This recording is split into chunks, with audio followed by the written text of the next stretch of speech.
नमस्कार दोस्तों, गौरी की आवाज़ चैनल में आपका स्वागत है।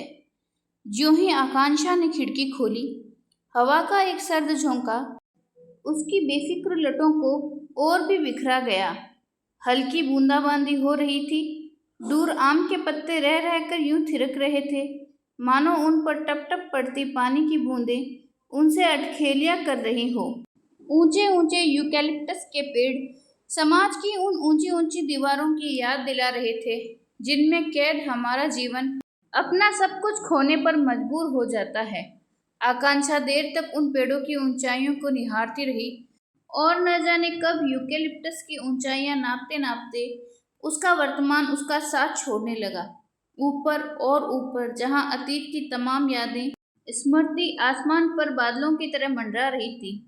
किसके कहे, किससे शिकायत करें, किससे फरियाद करें अतीत की उन कड़वाहटों की। आखिर दो नाम तो थे नहीं जिनका हिसाब मांग सके वह जमाने से। जब मनुष्य कुछ नहीं कर पाता, तब बेबसी के दो आंसू अवश्य उसकी आंखों से ढुलक पड़ते हैं। गीली आंखों को आंचल से पोंछ बेजान से आकर बिस्तर पर पसर गई वह। एक सर्द झोंका फिर उसके कमरे में आया और आकांक्षा के शरीर में झुरझुरी सी पैदा हो गई। अपने आप को कंबल में लपेटे वह कुछ क्षण लेटी रही। यादों के नस्तर तन्हाइयों में कितनी तीखी चुभन देते हैं, यहाँ वुमेन्स होटल में आकर ही जाना था उसने। अतीत से पीछा छुड़ाने के लिए आकांक्षा एक पत्रिका उठाकर उसमें अपना ध्यान बटाने की कोशिश करने लगी, पर यादें कहाँ इतनी आसानी से पीछा छोड़ने वाली थी। उसे रह रहकर अभिषेक और अनामिका की याद आ रही थी, उसके भाई बहन जिन्हें उसने अपने आप से भी बढ़कर चाहा है, जिनके जीवन को उज्जवल बनाने के लिए उसने अपने भविष्य को नजरअंदाज कर दिया। उसे आज भी अच्छी तरह याद है अपने सुनहरे दिनों की बातें। 17 वर्ष की उम्र थी उसकी जब अमित उसके जीवन में आया था। माँ बाप के स्नेह दुलार, भाई बहन के साथ हंसते खेलते जीवन में अमित का प्यार एक नई बहार लेकर आया। दिन पंख लगाकर उड़ रहे थे। अचानक एक दिन दुर्घटना में आकांक्षा के पिता का देहांत हो गया। पिता के देहांत के साथ ही आकांक्षा के सारे हसीन सपने भी बिखर गए। माँ ने रोते रोते एक दिन उसका हाथ थामते हुए कहा था, अब तो तू ही हमारी खेवनहार है बेटी। पिता की मौत के बाद उनकी जिम्मेदारियां तेरे ही कंधों पर है। कुछ कर बेटी, नहीं तो तेरे भाई बहन। माँ की हिचकियों के बीच आगे के शब्द अवरुद्ध हो गए थे। जीवन निर्वाह का प्रश्न सामने मुंह बाए खड़ा था। आकांक्षा बीए की पढ़ाई अधूरी छोड़कर नौकरी की तलाश में जुट गई। थोड़े ही दिनों बाद विश्वेश्वर दयाल जी की सहायता से उसे अपने पिता के ही दफ्तर में काम मिल गया। विश्वेश्वर जी उसके पिता के मित्र थे और उसके विभागाध्यक्ष भी। वे उसकी हर काम में मदद करते।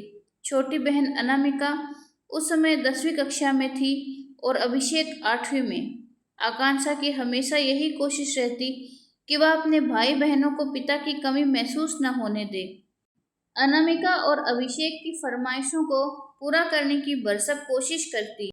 अपनी व्यस्तता और जिम्मेदारियों के बीच उसे अमित से मिलने की फुर्सत ही नहीं मिलती। अमित ही कभी कभी उसके घर आता जाता रहता। नौकरी मिलते ही अमित आकांक्षा पर विवाह के लिए जोर डालने लगा, लेकिन आकांक्षा अपने कर्तव्य बोध से जकड़ी रही। माँ ने दबी जुबान में उससे विवाह करने को कहा, किंतु जब आकांक्षा उनसे पूछती कि उसके जाने के बाद घर का क्या होगा, तो माँ खामोश रह जाती। आकांक्षा के बार बार इनकार करने पर विक्षुब्ध अमित ने अंततः एक दिन अपने माँ बाप की पसंद की लड़की से ब्याह रचा लिया। आकांक्षा उस दिन खूब रोई थी, पर किससे कहती अपने दिले दर्द की दास्तान। वक्त के हाथों मजबूर कोई भी उसका दुख हल्का नहीं कर सकता था। धीरे धीरे अपने काम में व्यस्त होकर वह स्वयं ही अपने गम को भूलने का प्रयास करने लगी। आकांक्षा के काम से उसके विभागाध्यक्ष बहुत प्रसन्न थे, इसलिए उन्होंने सलाह दी कि प्राइवेट तौर पर वह अपनी पढ़ाई जारी रखे ताकि भविष्य में प्रमोशन की हकदार हो सके। धीरे धीरे आकांक्षा ने बीए फिर एमए की पढ़ाई पूरी कर ली। अमित को भूलने में असमर्थ आकांक्षा गम के आंसुओं को चुपचाप पीती रही उम्र धीरे धीरे आगे खिसकती रही और जीवन की धारा खामोशी से बहती रही। ना कोई आवेग, ना उत्साह। पिता की जिम्मेदारियों को पूरा करने के लिए जीवन की हर खुशी का उसने बलिदान कर दिया था। बेटी की हालत माँ से छुपी न थी। पति की मौत का गम और बेटी की जिंदगी की बिखरी हालत, दोनों के भार में माँ की आंखें प्राय नम ही रहती। आकांक्षा बार बार उन्हें समझाती, माँ, हम सब वक्त के हाथों की कठपुतली हैं। तुम क्यों चिंता करती हो? इसमें तुम्हारा क्या दोष है? चिंता चिता समान है। एक दिन बिना कुछ कहे आकांक्षा की माँ भी स्वर्ग सिधार गई। माँ की मौत के बाद आकांक्षा और भी अकेली हो गई। अब तो उसका दुख समझने वाला कोई भी न था। अनामिका अपनी पढ़ाई और सहेलियों में व्यस्त रहती और अभिषेक अपनी पढ़ाई और दोस्तों में। परंतु आकांक्षा को इस बात का सुकून रहता कि दोनों ही पढ़ाई में होनहार हैं और उसकी बहुत इज्जत करते हैं। आकांक्षा की खुशी का ठिकाना न रहा जब इंटर पास होते ही अभिषेक का चयन मेडिकल में हो गया। मेडिकल की महंगी पढ़ाई के खर्चों को पूरा करने के लिए उसने 3-4 ट्यूशन भी कर लिए। अपने सारे गम को भूल अक्सर आकांक्षा उस सुखद दिन की कल्पना करने लगती जब अभिषेक डॉक्टर बन जाएगा। अभिषेक जब तक घर में था तब तक आकांक्षा को अनामिका की फिक्र नहीं रहती थी, पर अभिषेक के जाने के बाद उसने छोटी बहन पर ध्यान देना शुरू कर दिया। एक दिन आकांक्षा को अनामिका के कमरे से कई प्रेम पत्र मिले, जिससे पता चला कि अनामिका अपने ही कॉलेज के किसी व्याख्याता सुनील से प्रेम करती है। पूछने पर अनामिका ने इसे स्वीकार भी कर लिया और स्पष्ट बता दिया कि वे दोनों शादी करना चाहते हैं। आकांक्षा सुनील के घर वालों से मिली और बिना किसी हील हुज्जत से शादी संपन्न हो गई। अनामिका को विदा करते समय आकांक्षा का दिल दर्द से फटा जा रहा था, पर साथ ही अपने दायित्व को सफलतापूर्वक निभाने का संतोष भी था उसे। आकांक्षा के हर कार्य में उसके विभाध्यक्ष विश्वेश्वर दयाल बहुत मदद करते, इसलिए जब भी उसका दिल पारिवारिक परेशानियों से घबराता तो वह विश्वेश्वर जी के पास चली जाती, उनसे सलाह मांगती, राय लेती। उनकी बातों से उसे बड़ी राहत मिलती, जैसे वह कुछ क्षण के लिए अपने पिता की छत्र छाया में आ बैठी हो। विश्वेश्वर जी भी घर में अकेले ही रहते थे। उनकी पत्नी का स्वर्गवास हो चुका था। एक ही बेटा था जो एमटेक की पढ़ाई कर रहा था। नौकर ही उनके घर का करता धरता था, पर आकांक्षा जब भी जाती घर को अपने ढंग से सजा संवार देती। विश्वेश्वर जी भी उसे बेटी सा स्नेह देते। छुट्टी वाले दिन कभी किसी कारणवश आकांक्षा उनके घर न जा पाती तो उन्हें घर सूना सूना सा लगता, परंतु इस बार जब से उनका बेटा कुणाल अपनी पढ़ाई पूरी करने के लिए यहाँ रहने आया था, आकांक्षा को वहाँ जाना अच्छा नहीं लगता था। कुणाल जब तब उससे बात करने की कोशिश करता और आकांक्षा कोई न कोई बहाना बनाकर वहाँ से चल देती। उसे डर था कि कहीं उसके सूने दिल पर फिर से अरमानों के फूल न खिलने लगे। धीरे धीरे उसने विश्वेश्वर जी के घर जाना ही छोड़ दिया। वह जब भी घर न आने का कारण पूछते, आकांक्षा काम का बहाना बनाकर टाल जाती। समय अपनी गति से चलता रहा और देखते ही देखते आकांक्षा 30 की उम्र पार कर गई। आकांक्षा, ए आकांक्षा, खाना नहीं खाना क्या आज? सुरेखा की आवाज सुनकर आकांक्षा की तंद्रा भंग हुई। वह झट से उठ बैठी। घड़ी की तरफ नजर दौड़ाने से पता चला कि 1:30 बज चुके हैं। चल पैर में चप्पल डालती हुई बेमन सी वह सुरेखा के साथ चल पड़ी। जानती थी ना कहने पर आसानी से मुक्ति नहीं मिलने वाली सुरेखा से। बहुत अपनी लगती है वह, कितना ख्याल रखती है उसका। खाना खाकर आकांक्षा पुनः अपने कमरे में लौट आई। सुरेखा को अपने लोकल गार्जियन प्रकाश श्रीवास्तव के घर जाना था। उसके दूर के रिश्तेदार लगते हैं प्रकाश जी, परंतु सगी बेटी की तरह मानते हैं उसे। एक इतवार भी अगर सुरेखा उनके घर न जाए तो वे स्वयं आकर उसे लिवा जाते। कितनी भाग्यशाली है सुरेखा, घर से दूर रहकर भी अपनों का स्नेह पा लेती है। और एक मैं भाई बहन के इसी शहर में रहते हुए भी यहाँ वुमेन्स होटल में पड़ी हूँ। आकांक्षा को पुनः अनामिका और अभिषेक की याद सताने लगी। ब्याह रचाकर अनामिका पूरी तरह घर की हो गई। उसे फुर्सत ही नहीं मिलती कि वह अपनी दीदी से मिलने की। और अभिषेक मेडिकल की पढ़ाई पूरी करते ही अभिषेक ने अपनी पसंद की लड़की सोनल से ब्याह रचा लिया था। सोनल ने आते ही घर में आधिपत्य जमा लिया और अपने ही घर में आकांक्षा बेगानी हो गई। बात बात पर सोनल उस पर ताने मारती, उसे तिरस्कृत करती, परंतु अभिषेक की खुशी के लिए वह चुपचाप उन कटु लांछनाओं को सहती रही। वह नहीं चाहती थी कि उसकी वजह से नव दंपत्ति में कोई कटुता आए। लेकिन उस दिन 21 नवंबर का दिन आज पुनः जीवंत हो उठा, जिस दिन आकांक्षा का प्रमोशन हुआ था। प्रमोशन लेटर पकड़ाते हुए विश्वेश्वर जी ने कहा था, बधाई हो आकांक्षा, आज से तुम इस सेक्शन की इंचार्ज हो। प्रमोशन लेटर लेकर वह खुशी से फूली न समाई। सर, यह सब आपकी मेहरबानी है। कृतज्ञ नजरों से उसने विश्वेश्वर जी की ओर देखा। अच्छा सर, अब चलती हूँ। आपकी यह कृपा कभी नहीं भूल पाऊंगी। चलते चलते एक बार फिर से उसने कृतज्ञता प्रकट की। अरे नहीं, यह सब तुम्हारी मेहनत और योग्यता का फल है। विश्वेश्वर जी ने उसका कंधा थपथपाया। अपनी इस पदोन्नति पर आकांक्षा की आंखें खुशी से नम हो गई।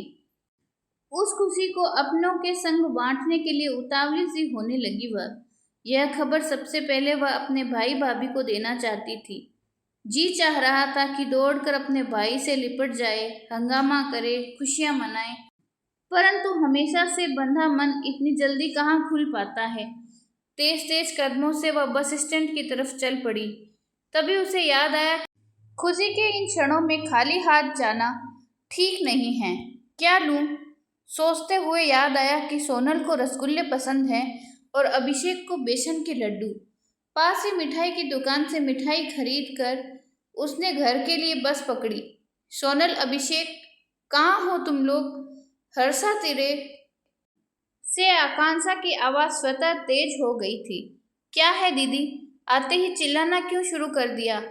हाथ में चाय का प्याला लिए अभिषेक अपने कमरे से बाहर निकला। अभिषेक का ठंडा स्वर सुनकर आकांक्षा की सारी खुशी सर्द हो गई। बात यह है कि आज मेरा प्रमोशन हुआ है। लो मिठाई खाओ। मिठाई का पैकेट उसने ज्यों ही आगे बढ़ाया, अभी के पीछे खड़ी सोनल ने अर्थपूर्ण नजरों से घूरा। प्रमोशन तो होना ही था। दिन रात बॉस की सेवा में जो जुटी रहती हो, तुम्हारा प्रमोशन नहीं होता तो किसका होगा? सोनल की कटाक्ष सुनकर वह स्तब्ध रह गई। जड़ विमूढ़ धम से वह कुर्सी पर बैठ गई।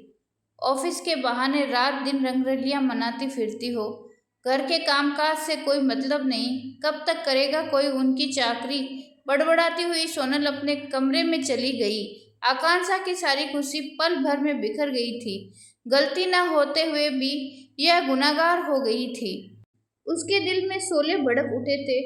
सोनल के लिए नहीं, अभिषेक के लिए। यह कैसे चुप है?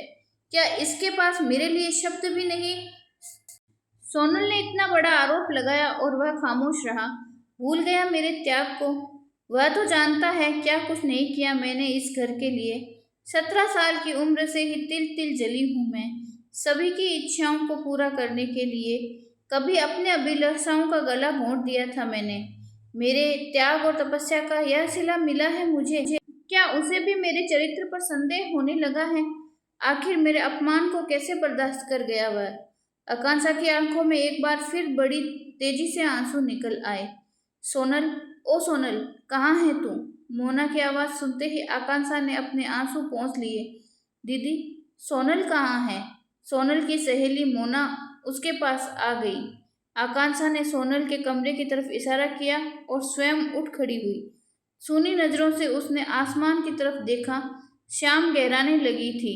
सुस्त व थके कदमों से वह अपने कमरे में आ गई और निष्प्राण से रास्ते भर वह यही सोचती रही थी, क्या बहन का रिश्ता इतना हल्का होता है कि शादी होते ही भाई उसे फूंक मारकर उड़ा दे? शरीर को उसने बिस्तर पर छोड़ दिया। तभी मोना की आवाज उसके कानों में आई, दीदी, आज इतनी उदास क्यों हैं? अरे, सब चौंसले हैं उसके। आकांक्षा को सुनाने के लिए सोनल ने अपनी आवाज तेज कर दी। दिन भर रंगरलियां मनाकर फिरती है और घर आकर मुझ पर रोब गांठना चाहती है। क्यों? क्या हुआ? होना क्या था? अपने बॉस के साथ गुलछर्रे उड़ाती फिरती है। मोहल्ले भर में हमें बदनाम कर रखा है और समझाने पर लड़ने को उतारू हो जाती है। आखिर हम भाई भाभी हैं उसके, इज्जत की 2 रोटी तो दे ही सकते हैं। पर आज हमारी बात माने तब ना। आकांक्षा के कानों में जैसे पिघला हुआ गर्म शीशा डाल दिया हो किसी ने। आवेश में तमतमाकर हांफते हुए वह सोनल के कमरे में जा घुसी। सोनल, तुम्हें शर्म नहीं आती मेरे बारे में ऐसी बातें करने में? तुम मेरे चरित्र पर लांछन लगा रही हो। गुस्से में कांपते हुए आकांक्षा चीख पड़ी। चरित्र पर लांछन? एह, जिसका कोई चरित्र ही ना हो उस पर लांछन कैसा? सोनल आज आकांक्षा को जलील करने पर उतारू हो गई थी। चटाक चटाक आकांक्षा ने आवेश से कांपते हुए हाथ रुक न सके। सोनल दहाड़े मार मार कर रोने लगी। अड़ोस पड़ोस के लोग इकट्ठा होने लगे और आकांक्षा सूटकेस में जल्दी जल्दी कपड़े डालते हुए सोच रही थी अब वह यहाँ नहीं रह सकती। बहुत कुछ सहती रही आज तक।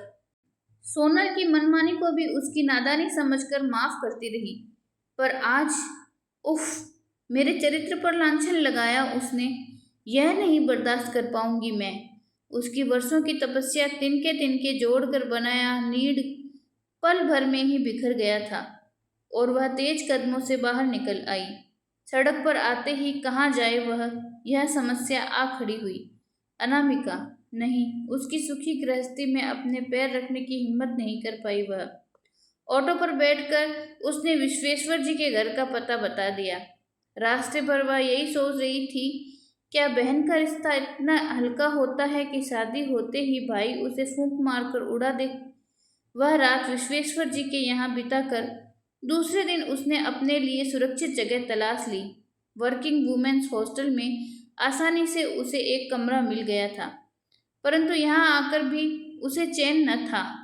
उसे विश्वास था कि अभिषेक उसे यहाँ कभी नहीं रहने देगा, अवश्य आएगा उसे लेने के लिए। आखिर कब तक भुला पाएगा वह अपनी दीदी को? सोनल से अपमानित होने के बाद आकांक्षा उस घर में वापस नहीं जाना चाहती थी, पर एक अनजानी चाहत भी थी मन में अभिषेक के आने की, उसे मना कर घर ले जाने की। हर आहट पर उसका दिल धड़क उठता, कहीं अभिषेक तो नहीं। आज भी दिल के किसी कोने में उसे अभिषेक का इंतजार था।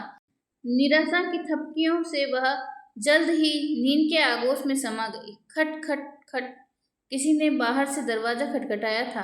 आकांक्षा चौंक कर उठ गई। कौन होगा? कहीं अभिषेक तो नहीं? जरूर वही होगा। आखिर वह आ ही गया। कब तक छोड़ सकता था मुझे यहाँ अकेला? खुशी और उत्तेजना से उसकी आंखें भर आई। जल्दी से वह दरवाजे की तरफ बढ़ी। दरवाजा खोलते ही वह इस उधेड़बुन में पड़ी रही कि कैसे मिलेगी वह अभिषेक से, क्या कहेगा वह, क्या वह उसे माफ कर पाएगी? लेकिन दरवाजा खोलने पर सामने विश्वेश्वर जी खड़े थे। सर, आप यहाँ कैसे? आकांक्षा विस्मय से उनकी तरफ देख रही थी। बैठने के लिए नहीं कहोगे? विश्वेश्वर जी ने उसे मुस्कुराते हुए कहा। हाँ हाँ, बैठिए ना। आकांक्षा ने पास ही रखी कुर्सी को सामने बढ़ा दिया। क्या सोच रही हो? आश्चर्य हुआ मुझे देखकर। आकांक्षा की तरफ देखकर विश्वेश्वर जी ने पूछा। हाँ, पहली बार आप यहाँ आए हैं शायद, इसीलिए सोच रही हूँ। रोज ही तो दफ्तर में हम मिलते हैं। कुछ काम था तो आपने बताया क्यों नहीं? क्यों, मेरा आना तुम्हें अच्छा नहीं लगा? ऐसी बात नहीं है सर। देखो आकांक्षा, आज मैं दफ्तर के काम से नहीं आया हूँ, अपने व्यक्तिगत काम से आया हूँ। इनकार मत करना। इनकार? और आपके काम से? कैसी बात करते हैं आप? आपके किसी काम आऊं, यह मेरे लिए खुशी की बात है। वे आकांक्षा को थोड़ी देर देखते रहे, फिर बोले। वर्षों से तुम्हें देखता आ रहा हूँ, सालों साथ रही हो मेरे, अतः बार बार परखने का मौका भी मिला है। मुझे तुम्हारे जैसी ही बहू की तलाश थी। मेरे बेटे से शादी करना चाहोगी? तुम तो जानती ही हो, उसे इंजीनियर है और अच्छी खासी नौकरी भी है। लेकिन एकाएक इस प्रस्ताव को सुनकर आकांक्षा असमंजस में पड़ गई। जो तुम मुझे पूछने वाली हो वह प्रश्न मैं जान गया हूँ आकांक्षा। मेरे बेटे ने जब से तुम्हें देखा वह तुम्हें पसंद करता है। तुम्हारे बारे में सब कुछ जानने के बाद बस उसे इंतजार था तो तुम्हारी जिम्मेदारियों के पूर्ण हो जाने का। आज उसी ने मुझे तुम्हारे पास भेजा है। विश्वेश्वर जी ने अपनी बात पूरी की। इस रहस्योद्घाटन से आकांक्षा अचंभित रह गई। उसकी भावनाएं आंखों के रास्ते बह निकली। वह सिसकते हुए विश्वेश्वर जी के सीने से लग गई। उन्होंने अपनी उंगलियों से उसके आंसू पोंछते हुए कहा।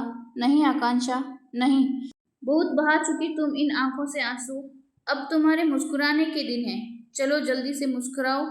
हाँ, 1 2 3। आकांक्षा ने मुस्कुराने की कोशिश की और कुछ सोचकर ऋषेश्वर जी के पैर छू लिए। इस कहानी की लेखिका संध्या द्विवेदी है। तो दोस्तों, आपको ये कहानी कैसी लगी कमेंट में ज़रूर बताएं, और कहानी अच्छी लगी हो तो वीडियो को लाइक शेयर और सब्सक्राइब जरूर करें। धन्यवाद।